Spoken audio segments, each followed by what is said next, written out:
Ok, vamos analisar uma coisa aqui. E se uma das figuras mais influentes de um movimento, talvez o próprio fundador, não concordasse com um dos pilares centrais desse movimento? É uma provocação, né? Parece quase uma heresia, certo? É exatamente essa questão que a gente tem na mesa hoje. É uma pergunta que força a gente a parar para pensar. Porque, assim, normalmente a gente associa o nome de uma pessoa a um sistema de ideias de forma inseparável. Lutero e luteranismo. Marx e marxismo. Exatamente. E hoje o nome em questão é João Calvino.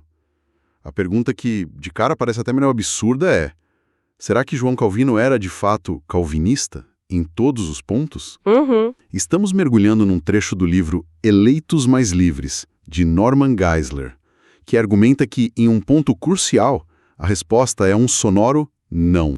É um estudo de caso sobre como as ideias de grandes pensadores podem ser simplificadas, sistematizadas e talvez até distorcidas pelos seguidores. É aquela tensão clássica entre o pensador original e o ismo que vem depois. Exato. Então, o que a gente vai fazer aqui é mergulhar de cabeça no argumento do Geisler. Vamos usar os próprios escritos de Calvino, que ele cita no livro, para tentar entender a visão original sobre a expiação. Certo. Geisler afirma que Calvino defendia uma expiação ilimitada, o que bate de frente com um dos famosos 5 pontos do calvinismo. É uma afirmação bem ousada. E para a gente entender, a gente precisa primeiro deixar os termos bem claros. Boa. Então vamos começar por aí. O ponto de discórdia é a tal da expiação limitada. O que exatamente isso significa para quem não está totalmente familiarizado? De forma bem direta, a doutrina da expiação limitada, que virou um pilar do calvinismo mais estrito, ou, como Geisler chama, calvinismo extremado, diz o seguinte: o sacrifício de Cristo na cruz foi intencional e eficaz apenas para os pecados dos eleitos, ou seja, daqueles que Deus predestinou para a salvação. Isso. Nessa visão, o propósito da morte de Cristo não era para toda a humanidade, mas especificamente e somente para esse grupo. Entendi. A eficácia do sacrifício já é limitada na sua intenção original, é quase cirúrgico. E a tese do Geisler é que o Calvino, o homem que deu nome ao movimento, pensava diferente. Completamente diferente. Geisler argumenta que a posição de Calvino era a de uma expiação ilimitada, ou seja, a extensão do sacrifício de Cristo foi suficiente para cobrir os pecados de toda a raça humana, sem exceção. A provisão foi feita para todos. Nossa, isso já cria uma tensão imediata. Geisler começa com alguma citação forte para sustentar essa ideia? Ele começa com uma que é, assim, direta ao ponto. Uma citação do próprio Calvino que diz: pelo sacrifício de sua morte, todos os pecados do mundo foram expiados. Todos os pecados do mundo. Não parece deixar muita margem para interpretação, né? A palavra mundo aí é bem abrangente. De fato. Pecados do mundo é bem diferente de pecados dos eleitos. Mas um crítico poderia dizer que é uma frase isolada, talvez fora de contexto. Geisler mostra se isso é um padrão no pensamento dele. Ótima pergunta. E é exatamente aí que o argumento dele vem a corpo. Ele mostra que não é um ponto isolado, mas um tema consistente nos escritos do Calvino. Certo. Ele vai, por exemplo, para a obra magna do Calvino, As Institutas da Religião Cristã. E lá ele encontra o Calvino escrevendo que o que Cristo sofreu e fez foi pela salvação da raça humana. De novo, uma linguagem universal. Raça humana. Já temos mundo e raça humana. O argumento está começando a ficar interessante. E fica mais forte.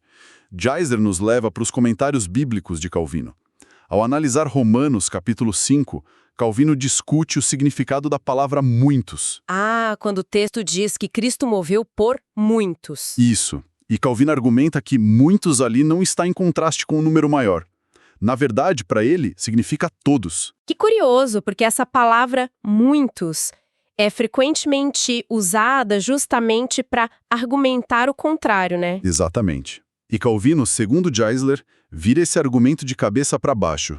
E ele reforça isso ao comentar Isaías 53, onde ele afirma que sobre ele foi colocada a culpa do mundo inteiro. Mundo inteiro. De novo, o padrão é muito claro. E talvez o mais explícito seja no comentário de Marcos 14. Essa citação que o Geisler traz é muito poderosa. Calvino diz, com todas as letras, a palavra muitos não significa uma parte do mundo apenas, mas toda a raça humana. É quase como se ele estivesse antecipando o debate e falando, olha, para deixar bem claro. Pois é. É como se ele estivesse dando um convite para uma festa, ele envia o convite para a cidade inteira, ou seja, o mundo todo, mas ele sabe que a festa, na prática, vai ter só muitos, aqueles que de fato aceitarem o convite. Essa analogia do convite é ótima. Ajuda a visualizar a ideia. E tem alguma citação que o Geisler usa que seja, digamos assim, o ponto final nessa parte do argumento, a mais definitiva? Tem.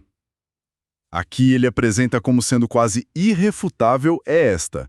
É incontestável que Cristo veio para expiação dos pecados do mundo todo. Incontestável, essa palavra tem um peso, né? Tem um peso enorme. Quando um autor como o Calvino usa incontestável, ele está dizendo que isso é uma verdade fundamental, não um ponto secundário. Peraí. Se a gente aceita tudo isso, que Calvino repetidamente diz que o sacrifício foi para o mundo todo, isso cria um problema lógico gigante na teologia dele, não cria? Com certeza. Porque Calvino definitivamente não acreditava que todo mundo seria salvo. Ele é famoso por suas doutrinas da eleição, da soberania de Deus. Como que o Geisler explica essa aparente contradição? Aí você colocou o dedo na ferida. Esse é o paradoxo que precisa ser resolvido. E é o coração do argumento do Geisler. Se a expiação é para todos, porque nem todos são salvos. Exato. A resposta, segundo a análise de Geisler sobre Calvino, está numa distinção crucial. A diferença entre a provisão da salvação e a sua aplicação. Provisão versus aplicação. O que isso quer dizer na prática? Significa que a oferta da salvação, a provisão, é universal. O convite foi para a cidade inteira. No entanto, a aplicação dessa salvação na vida de uma pessoa é condicional. Depende de uma resposta. E essa resposta seria a fé. Exatamente. A fé é como se um remédio que pode curar todo mundo estivesse disponível de graça. Mas ele só funciona para quem decide tomar. Gostei da analogia. E o Geisler usa as palavras do próprio Calvino para mostrar isso. Usa. Calvino escreve, sabemos que as promessas são eficazes somente quando nós as recebemos pela fé, mas, ao contrário, quando a fé está ausente, a promessa não tem efeito algum. Então, isso desloca o fator ilimitante. Totalmente. Na doutrina da expiação limitada, o limite está na intenção de Deus lá na cruz. Mas aqui, na visão de Calvino, segundo Geisler, o fator que limita é a resposta humana. Exatamente. O obstáculo que impede a salvação não é a falta de provisão divina, mas a incredulidade humana. A responsabilidade recai sobre a recusa em crer. Entendi. Geisler cita um comentário de Calvino sobre Hebreus 9:28. Que é muito esclarecedor. É óbvio que nem todos desfrutam da morte de Cristo, mas isso acontece por causa da incredulidade deles, que os impede. A porta está aberta, mas a pessoa se recusa a entrar. Mas essa ideia de uma oferta universal para todo mundo, isso não abre a porta para o universalismo, a crença de que no fim todo mundo vai ser salvo. É uma distinção importante a se fazer. E Calvino era veementemente contra essa ideia. Certo. Defender que a expiação é suficiente para todos não é o mesmo que dizer que ela será eficaz para todos. Geisler mostra como Calvino se distancia disso. Mostra, e de forma bem enfática, ao comentar a passagem de 1 João 2,2. Aquele versículo clássico que diz que Cristo é a propiciação pelos nossos pecados e não somente pelos nossos, mas também pelos de todo o mundo. Que parece o versículo mais universalista de todos. Exato. Calvino não foge dele, mas ele refuta a interpretação universalista de forma muito dura. Ele chama a ideia de estender a salvação a todos os reprovados e até a Satanás de sonho dos fanáticos e ideia monstruosa. Nossa! Para ele, isso era teologicamente impensável. Ele esclarece que, naquela passagem específica, a expressão mundo todo se refere à Igreja Universal, ou seja, a todos os crentes espalhados pelo mundo, em contraste com a ideia de que a salvação era só para um grupo étnico, como os judeus. Entendi. É uma nuance sutil, mas importante. Ele mantém a universalidade da igreja, não de cada indivíduo. É uma nuance fundamental. Ele mantém a tensão. A oferta é universal, mas a salvação não é. E é nessa tensão que Geisler encontra a citação que, para mim, é o clímax de todo o argumento dele. Ok, você está dizendo que Geisler guarda uma citação que nos faz parar para pensar, uma frase que parece criar um paradoxo dentro do próprio pensamento do Calvino. Exatamente. É uma frase que parece quase impossível de conciliar com a ideia de expiação limitada que veio depois. Numa obra chamada The Mystery of Godliness, Calvino está refletindo e lamenta ver perecendo as almas que foram compradas pelo sangue de Cristo. Pausa. Vamos processar isso. Perecendo as almas que foram compradas pelo sangue de Cristo. Essa frase me parece impossível. Como algo que foi comprado pode perecer, isso quebra totalmente a lógica de que o sacrifício foi feito apenas para quem seria salvo. É exatamente esse o peso que Geisler dá a ela. Essa frase é o checkmate do argumento. É um nocaute. Se Cristo morreu apenas pelos eleitos e todos os eleitos serão salvos, como alguém por quem ele morreu poderia perecer? É uma contradição lógica. A única maneira dessa frase fazer sentido é se, na visão de Calvino, o preço de compra, o sangue de Cristo foi pago e é suficiente para todos. Até mesmo para aqueles que, por incredulidade, acabam perecendo. Até para eles. Então, na visão dele, a compra foi feita, mas a posse não foi reivindicada por eles. Isso inverte completamente a lógica da expiação limitada que diz que o sangue de Cristo não seria desperdiçado, né? Exato. E Geisler argumenta que essa tensão, esse paradoxo, é a verdadeira posição de Calvino. É mais complexa, menos sistematizada do que a fórmula rígida que veio depois. Talvez uma tentativa dos seguidores de resolver essa mesma tensão. Provavelmente. Para Calvino, a expiação é universal na sua suficiência e provisão, e limitada apenas na sua aplicação final, que se dá pela fé. Essa é a conclusão do Geisler. Então, vamos recapitular a análise dele? Porque é uma ideia que vira de ponta cabeça uma percepção muito comum.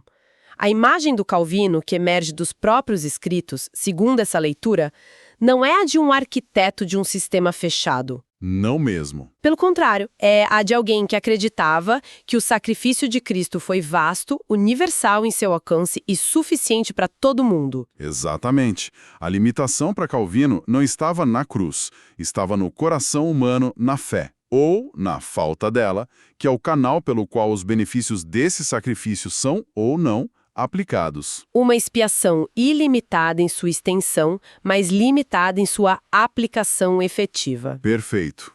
É isso. Isso nos deixa com uma pergunta para refletir, que vai muito além deste debate específico, né? O que acontece quando o nome de uma pessoa se torna maior e, ao mesmo tempo, mais simples do que suas próprias ideias? É uma ótima pergunta. Pensadores complexos, cheios de nuances, são muitas vezes transformados em ismos, pacotes de ideias fáceis de digerir, mas que perdem a riqueza do pensamento original. E se o fundador de um ismo talvez não se encaixasse perfeitamente nele, como Geisler argumenta ser o caso aqui, isso nos desafia a fazer algo fundamental, olhar sempre para as fontes originais, questionar os rótulos, e não aceitar de forma passiva as categorias que a história cria. Exato. Talvez a verdade seja sempre um pouco mais complexa do que o rótulo na embalagem.